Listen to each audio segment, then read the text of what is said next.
अस्सलाम वालेकुम नाज़रीन, मैं हूं इटली से रज़ा वसीम और आप देख रहे हैं टीवी फॉर यू।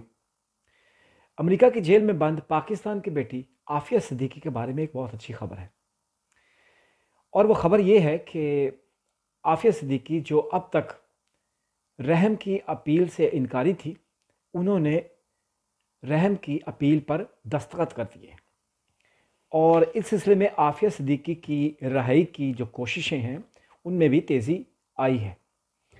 अच्छा, ये बयान किस तरफ से आया है, ये किसने कहा है और इसमें सच है, इसमें हकीकत है या नहीं है, इस पर हम बात करेंगे। सबसे पहले हम आपको ये बताएंगे कि आखिरी दफ़ा जब हमने आफिया सिद्दीकी के बारे में सुना तो वो 3 साल पहले का वक्त है। 3 साल पहले मौजूदा हुकूमत PTI की हुकूमत आई तो आफिया सिद्दीकी के बारे में बड़े ज़ोर शोर से बयानात दिए गए।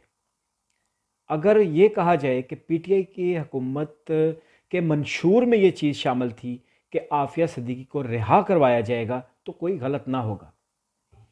इससे पहले कौम नवाज शरीफ, जरदारी और उनकी जो कोशिशें हैं उनको देख चुकी थी, नाउमीद हो चुकी थी।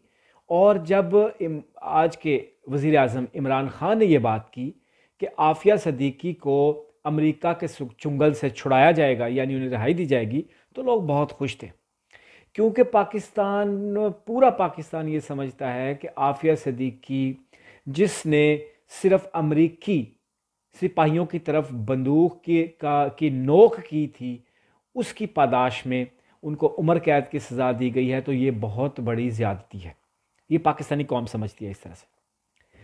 अच्छा, बड़ा ज़ोर शोर था। फिर वज़ीर आज़म अमेरिका गए, डोनाल्ड ट्रंप से उनकी मुलाकात हुई। जब ये मुलाकात शेड्यूल थी तो उससे पहले भी इस तरह के बयान आते रहे। मैं ये पहले कह चुका हूँ कि ये ख़बर आफिया सिद्दीकी के बारे में जो अब हमें मिली है, ये 3 साल बाद हमारे इल्म में ये बात आ रही है। इस दौरान 3 साल हो चुके हैं तकरीबन हुकूमत को। इस दौरान आफिया सिद्दीकी की कभी उस इलेक्शन के बाद बात वाज़े तौर पर कभी भी नहीं हुई, और अब भी ये बात कहाँ हुई है इसके बारे में हम बात करेंगे। ज़रा सा इसका पस मंज़र पहले देख लेते हैं। अच्छा, इमरान खान साहब वहाँ पे गए, डोनाल्ड ट्रंप से बातचीत हुई, उसके बाद मीडिया टॉक होती है। आपको पता है, कोई भी वज़ीर आज़म होता है हमारा वहाँ जाता है, बल्कि कोई भी सरबराह मुल्क जो होता है वो अमेरिका जाता है तो फिर अमेरिकन प्रेसिडेंट के साथ एंड पर उनकी एक मीडिया टॉक होती है जिसमें सवाल जवाब होते हैं और पूछा जाता है कि किन किन मौज़ूआत पे बात हुई। ये वीडियो भी मौजूद है और अखबारी रिपोर्ट्स भी मौजूद हैं कि उसी टॉक के दौरान कुछ मामलात पे बात हुई, कश्मीर पे भी बात हुई डेफिनेटली। और एक सवाल मीडिया के किसी नुमाइंदे ने किया। कहा यह जाता है कि मीडिया का वो जो नुमाइंदा था वो पाकिस्तानी नुमाइंदा था, यानी अमेरिकन निजात पाकिस्तानी हो सकता है। उन्होंने सवाल किया कि क्या आप डोनाल्ड ट्रंप से आफिया सिद्दीकी के भी बारे में भी बात करेंगे। ये अचानक से एक सवाल था, बात कुछ और हो रही थी उस मौके के ऊपर, उसकी वीडियोस भी मौजूद हैं। तो कोई नहीं बोला। उस वक्त के ऊपर वज़ीर आज़म साहब ने उसी वक्त कहा कि नहीं नहीं, ये बात बाद में करेंगे, ये बात बाद में हो जाएगी, इस तरह उन्होंने कहा।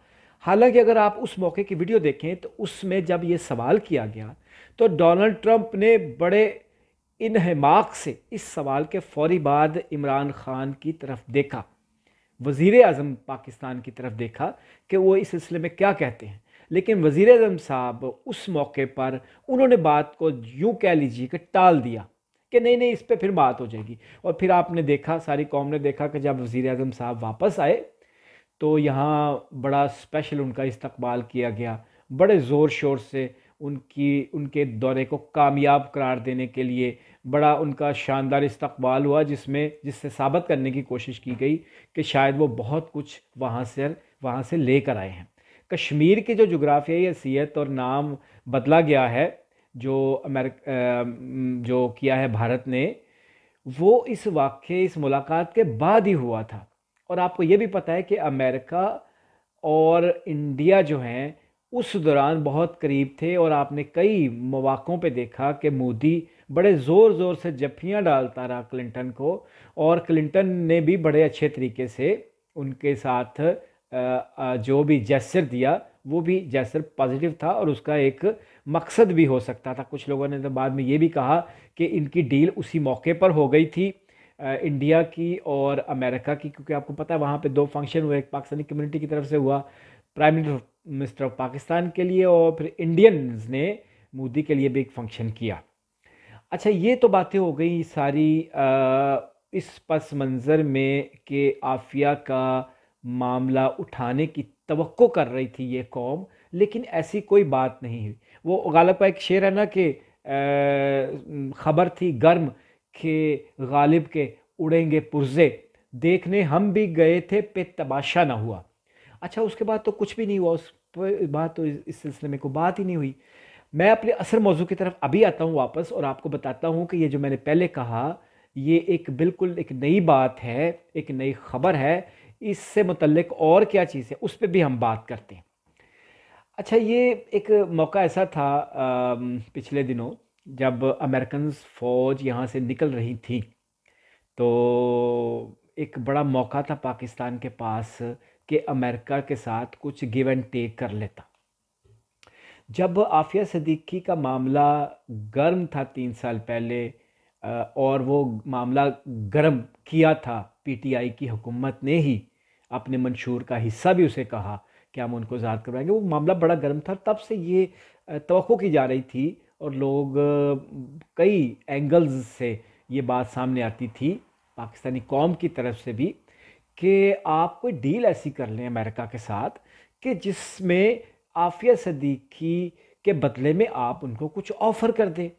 अच्छा, अब आप मुझे ये बताएं कि अब ये जो अमेरिकन फ़ौज यहाँ से निकली हैं, बाहिफ़ाज़त यहाँ से चली गई हैं, और अमेरिकन जो हैं उनकी ये बड़ी ख्वाहिश थी कि पाकिस्तान इसमें अपना रोल अदा करे, और पाकिस्तान ने रोल अपना अदा किया।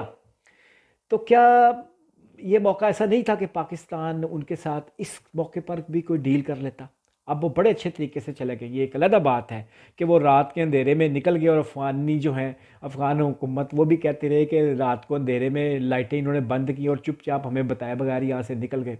हालांकि इससे पहले जो भी उनकी डिपोर्टेशन हुई है, और वो इनखला जो उनका इससे पहले होता रहा है, दिन की रोशनी में हुआ है, और बड़े इत्मीनान से चले गए हैं। अमेरिका को इस सिलसिले में पाकिस्तान का शुक्रगुजार होना चाहिए। अच्छा, ये एक मौका भी ऐसा था जब पाकिस्तान कुछ गिव एंड टेक कर सकता था, लेकिन पाकिस्तान ने कोई गिव एंड टेक नहीं की, और अगर कोई की है तो वो रिकॉर्ड पर नहीं है। अच्छा, ये तो बात हो गई ये जो पस मंज़र है इसका। अब आप आ जाएं आफिया सिद्दीकी की तरफ। ये जो ख़बर आई है सामने कि आफिया सिद्दीकी ने रहम की अपील पे दस्तखत कर दिए हैं, तो वज़ीर ममलकत अली मोहम्मद ख़ान ने गुज़श्ता रोज़ सेनेट के इजलास में एक बयान में ये बात कही है। उन्होंने कहा है कि आफिया सिद्दीकी को हर 3 माह बाद कौंसलर रसाई जेल में मिलती है, यानी डिप्लोमेटिक जो हमारा अमला है जाता है, उनसे मिलता है, उनका ख्याल रखता है, और हर 3 माह बाद ये जो मुलाकात होती है, उस सिलसिले में जो लास्ट मुलाकात हुई है वो 27 मई को भी हुई है। ये सारी बातें अली मोहम्मद ख़ान ने सेनेट के इजलास में बताई हैं। अच्छा, इस बहुत अरसे से इस सिलसिले में भी कोई भी बात नहीं होती रही। चलें, इस सिलसिले में कुछ बात हुई है, कुछ हमें अंदाज़ा हुआ है कि हुकूमत जो है इन टच है इस मामले से, और चूंकि उनके मंशूर का हिस्सा था, मैं पहले कह चुका हूँ, तो वो अपने मंशूर के इस हिस्से से सीरियस है। इसी सीरियसनेस के हवाले से अली मोहम्मद ख़ान ने अपने बयान में एक और चीज़ का भी इजाफा किया है। उन्होंने कहा है कि हमारी कोशिशें जारी हैं आफिया सिद्दीकी की रिहाई के लिए, और उन्होंने ये भी कहा है कि हमारी नीयत पर शक ना किया जाए, हमारी कोशिशें जारी हैं और हम आफिया सिद्दीकी की रिहाई के लिए अपनी स्ट्रगल कर रहे हैं। ये बयान दिया है अली अहमद ने सेनेट के इजलास में। अच्छा, पाकिस्तान की इस सिलसिले में कोशिशें क्या हैं, वो क्या कोशिशें करेंगे, इस सिलसिले में आने वाले दिनों में जो भी अपडेट होगी उसके बारे में हम आपको आगाह करेंगे। लेकिन बहुत अरसे बाद आफिया की बात पाकिस्तान के किसी बाकायदा प्लेटफॉर्म के ऊपर की गई है, ये बड़ी एक खुशगवार बात है। ये जो इजाफ़ा इस हवाले से जो भी इंफॉर्मेशन है उन्होंने किया है अली मोहम्मद ने, वो यही है कि रहम की अपील पर आफिया सिद्दीकी ने दस्तखत कर दिए हैं। जब इस तरह की रहम की अपील दायर की जाती है तो इख्तियार होता है प्रेसिडेंट के पास। तो क्या इस मौके पर तवक्को फिर से नहीं की जानी चाहिए कि पाकिस्तान जो है अब भी किसी मामले पर अमेरिका के साथ कुछ गिव एंड टेक कर सकता है? पाकिस्तान के बाद बहुत कुछ है, पाकिस्तान कुछ ऑफ़र कर सकता है और कौम इससे खुश होगी। लेकिन इस मामले को डिस्कस ही ना किया जाए, मंजर आम पर नहीं लाया जाए, इस सिलसिले में कोई बात ना की जाए, तो ये बिल्कुल गैर मुनासिब है। क्योंकि पीटीआई की हुकूमत, जिसके बारे में अब लोग कहने लगे हैं कि उनके वादे और नारे क्या हुए, ये बहुत सारी बातें होती रहती हैं, वो बातें होती रहेंगी। बज़ाहिर ये लगता है कि अब 3 साल ये हुकूमत गुजार चुकी है।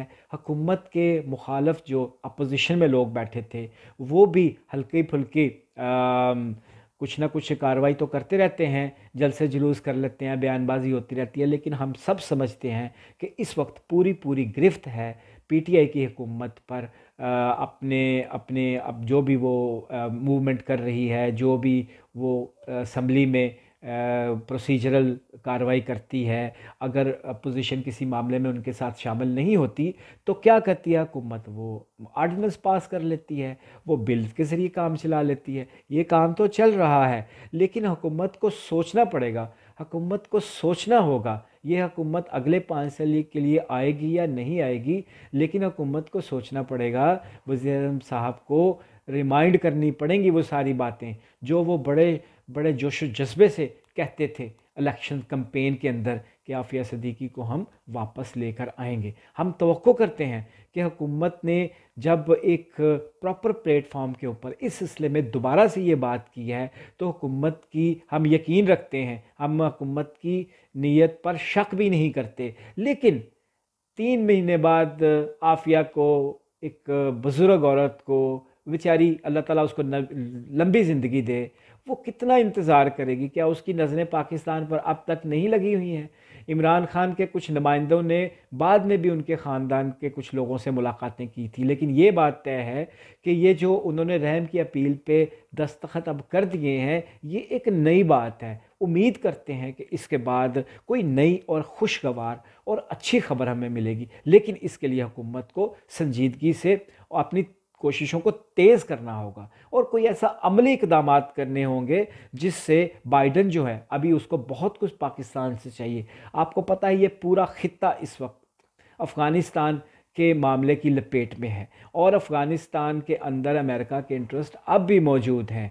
पाकिस्तान को चाहिए होगा कि आइंदा के अमेरिका के साथ जो ताल्लुकात हैं उनको मुस्तहकम करने के लिए या उनको कोई नई जहत देने के लिए जब भी कोई फ़ैसला करें तो आफिया सिद्दीकी को मत भूलें। ये पाकिस्तान की ख्वाहिश है, ये पाकिस्तान के अवाम की ख्वाहिश है और सबसे बड़ी बात यह है कि इमरान खान वज़ीर आज़म पाकिस्तान इस सिलसिले में वादा कर चुके हैं। तो जो भी अपडेट होगी इस हवाले से उससे हम आपको बाखबर रखेंगे। अब तक के लिए इतना ही। अस्सलाम वालेकुम।